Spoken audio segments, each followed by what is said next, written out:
Taking advantage of the chaos of the war in Iran, Ankara launches a diplomatic and military war against Greece, making representations to NATO, the European Union, and the United States. Former Ambassador Uluç Özilker directly threatens to neutralize Greek fighter jets on the islands before they even take off, while also targeting the deployment of Patriot missiles in Carpathos. At the same time, Cihat Yaycı is creating war scenarios on television, propagandizing about the encirclement of Turkey. While Tehran is pounding Turkish territory, the Erdogan regime is twisting reality, labeling Greek defense as a provocation and preparing the ground for unilateral actions in the Aegean. Devlet Bahçeli is tearing down every Western facade of Ankara, announcing a nightmarish Turkey-Iran alliance and dreaming of a unified Islamic front against the West. Identifying Ankara's fate with that of Gaza and Baghdad, Erdogan's government partner declares war on the Zionist machine, while the Turkish press is seized by panic. The newspaper Sözcü reveals Ankara's terror over Greece's Achilles shield, with the Sky Defender system and artificial intelligence locking down the Aegean, nullifying neo-Ottoman fantasies of dominance. Erdogan is in despair, as the American blockade on General Electric F-110 engines leads to the complete cancellation of the Turkish Kayan fighter jet. 6 months after Fidan's admissions about the freeze from Congress, there has been no progress, leaving the fifth-generation aircraft without a heart. The Turkish opposition exposes the government for politically exploiting a non-existent project, emphasizing that the can is just for show and not for flight. Benjamin Netanyahu launched a harsh response to Erdogan's Ottoman fantasies, describing radical Islam, both Sunni and Shia, as a global threat.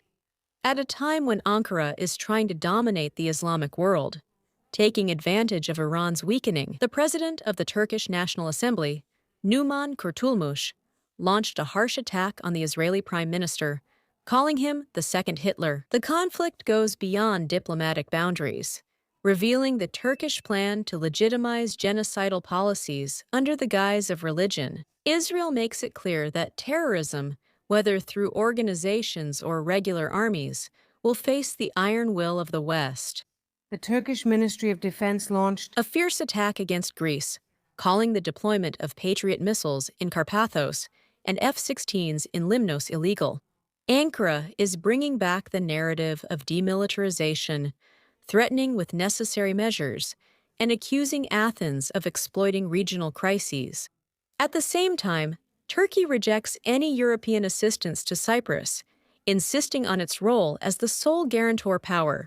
This escalation reveals Turkey's strategic entrapment, as Greece fortifies the Aegean through the global energy and military conflict. Turkey is escalating its aggression by accusing Greece of illegally reinforcing Carpathos and the Aegean Islands militarily. Erdogan's advisor, Karagol, is directly threatening to occupy all of Greece and Cyprus, claiming that Athens and Nicosia are acting as Israel's enforcers. While Ankara is transferring offensive systems to the occupied territories, its rhetoric reflects the fear of the military cooperation between Greece, Israel, and the United States. Turkey realizes that the geopolitical map of the region is changing permanently, putting its expansionist plans at risk. The former Prime Minister of Israel, Naftali Bennett, warns Turkey of an immediate military response if it continues to foster radical Islam. Ankara under Erdogan is accused of having turned from a transit country into an operational hub for ISIS, while also supporting Hamas and the Muslim Brotherhood. The suspension of trade relations and the rhetoric about the conquest of Jerusalem have put Turkey in the crosshairs of Israeli security. While Greece remains a pillar of stability, Israel makes it clear that it will not allow the creation of a new Islamist alliance that threatens its existence. The fateful end of the Ottoman plans is approaching. Iran adopts the doctrine of holistic attrition, declaring a constant war against the West, with the goal of complete energy blockade. The Hatam al-Anbiya military staff warns that every tanker, including those heading to the U.S. and Israel, is a legitimate target, predicting that the price of oil will soar to $200. Tehran intends to cause economic suffocation and social uprisings in Europe and America through continuous sabotage and harassment in the Gulf. While Turkey trembles at the impending collapse, Greece emerges as a stable stronghold, prepared for the unpredictable consequences of global destabilization. The fateful end of cheap energy is here. The FBI issued an urgent warning about an imminent suicide drone attack over Los Angeles, causing panic among the American public.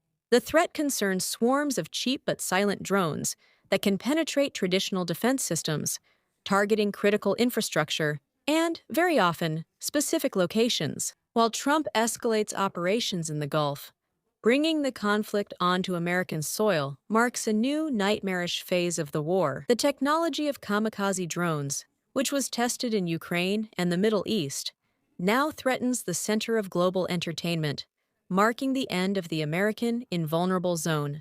The planet is sinking into economic Armageddon as the price of oil reached $120 after the closure of the Strait of Hormuz.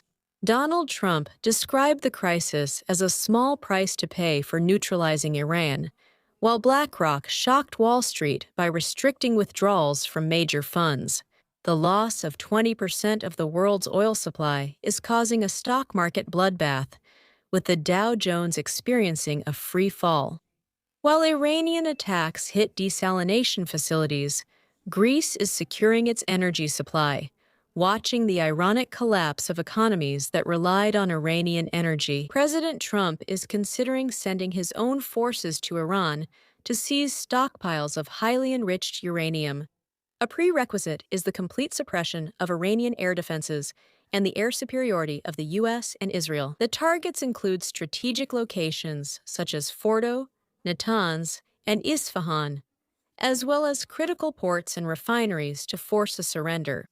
The operation is planned to be airborne and of limited duration, targeting the heart of the nuclear program.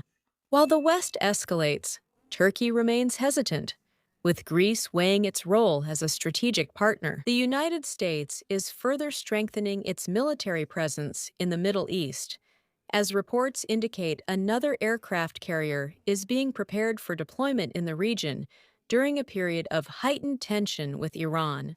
As reported by Fox News, the aircraft carrier George Bush completed its final preparations on Thursday before its deployment, marking its entry into operational readiness. Thank you for watching us. To be the first to receive all the latest updates, please like and subscribe to our channel.